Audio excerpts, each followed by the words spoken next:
You just bought a new rifle. So what do you buy next? An optic? A new trigger? A foregrip maybe?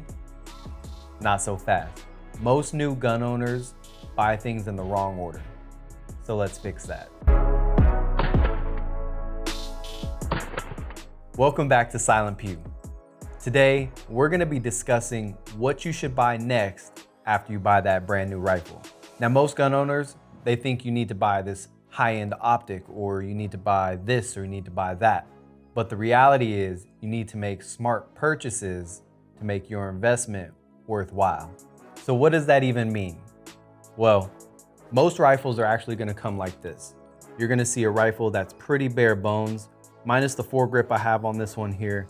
This is gonna be how your rifle is pretty much gonna come out of the box, give or take. Just to set the stage for this video, you can buy whatever you want for your rifle.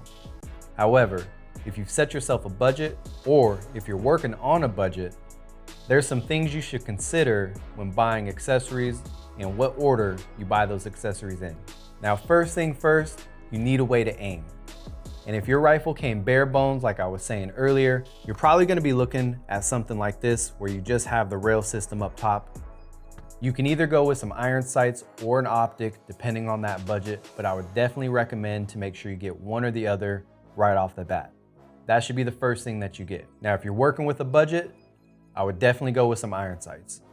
In this case, we do have some iron sights that came with it, so these are ready to go. However, if yours does not, then you're gonna wanna get something on that rail so that you can see where you're shooting. Now, the next item you need is going to be a magazine. Now, most rifles are going to come with a magazine or two in the box. However, regardless of how the rifle comes, you need these to make your rifle work. So I would definitely invest in a handful of these magazines. Something like this PMag Gen 3 with the window on there are fairly cheap, and you can get a handful of these at little to no cost in terms of the grand scheme of things to keep you running. And that's gonna slide us into the next purchase. No, it's not a trigger. Come on, man. It's not a foregrip either. Go ahead and drop it down in the comments if you know what it is, before I go ahead and tell you right now. Yes, that's it. Ammunition. If you don't already know, ammunition has got to be one of the most important things that you can buy for your rifle. You've got a way to see now with your optic or your iron sights. You've got your magazines to house the ammunition. And now, the very last thing that you need in terms of being the most important is gonna be ammo.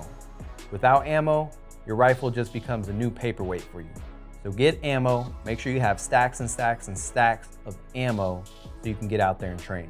And finally, one of the last accessories that I would recommend before you start getting all bougie on me and upgrading this and upgrading that would be something, again, that's gonna be practical, and that's going to be something like this sling right here, so you can attach your firearm to your person. Something like this is gonna be pretty valuable when it comes to utilizing your rifle to be able to put this on a sling and keep it on your body at all times. All right, so now I would say that we've knocked out all of the essentials to get you up and running. If you're buying anything before you buy those things that we just talked about, you're doing it wrong, plain and simple. We can go ahead and start looking at some things like this optic here, but I promise you, a lot of people end up getting a high-end optic like this, throwing it on their rifle, and guess what? They don't have any ammo. So make sure you get those essentials first, and then we can start looking at things like this optic, things like this magnifier, and everything else that you want to take a look at to enhance your experience. Let's go ahead and take a look at some of the nice to have upgrades. Of course, you're gonna have an optic like I just showed you, which is gonna be a big force multiplier. But again, shouldn't come before your ammo, magazines, and iron sights unless it's budgeted right off the bat. Then you're gonna have your comfort and control upgrades. And that's gonna be things like your hand stops, your foregrips, any grip for that matter. So I brought a couple out for you. One, we've got something like this mag pull grip here, and this is gonna be something that you can throw on the front, or you've got something like this VCM foregrip, as you can see on this particular rifle. At the end of the day, this is gonna come down to comfort and ergonomics. Whatever works best for you, put that bad boy on, just make sure it works. Now, while we're up front, let's go ahead and take a look at the muzzle device.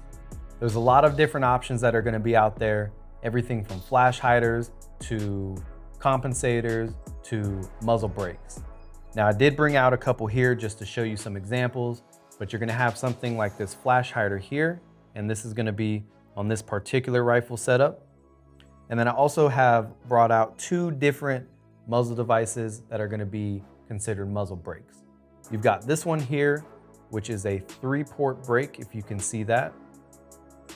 And then I've also got this one here, which is a Landtac Dragon version, and it's also gonna have 3 ports there, as well as some holes up top, if you can see that. I'm not sure if the camera's gonna pick that up, but we've got 2 in front, 2 in the back, and that's also gonna help dissipate some of the gas upwards while you're shooting. Something you're gonna wanna consider while choosing that muzzle device, yeah, you guys know, it's Silent Pew for a reason. Are you gonna put a suppressor on there? Because if so, you're gonna wanna choose a muzzle device that's gonna accept your suppressor for quick detachment, so you can put that on and off with no problems. Now, let's talk about one of my favorite upgrades, and that's gonna be the trigger. Let's go ahead and show clear. Nothing in the chamber, we are good to go. Now, something like this is going to have a mil-spec trigger, and this, as you can see, it's got a lot of squish.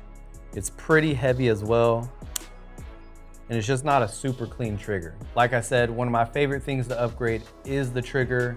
However, it's way down the line, and I for sure don't upgrade the trigger on all of my rifles. But if you've got it, I definitely recommend it, because it's one of the best upgrades you can do to any gun. And of course, don't forget, you're definitely gonna need some sort of positive identification. This rifle here is not set up for it. However, make sure you don't forget to add a light system or some sort of flashlight to your rifle, especially if you need it. With all of that done, you may end up with a rifle that looks something like this. Make sure to let me know down in the comments below what order you buy your accessories in, and if you feel like I hit all the points. And if you want to see me get this rifle out to the range, go ahead and smash that like button, subscribe, share this with a friend or two, and as always, stay safe and shoot straight.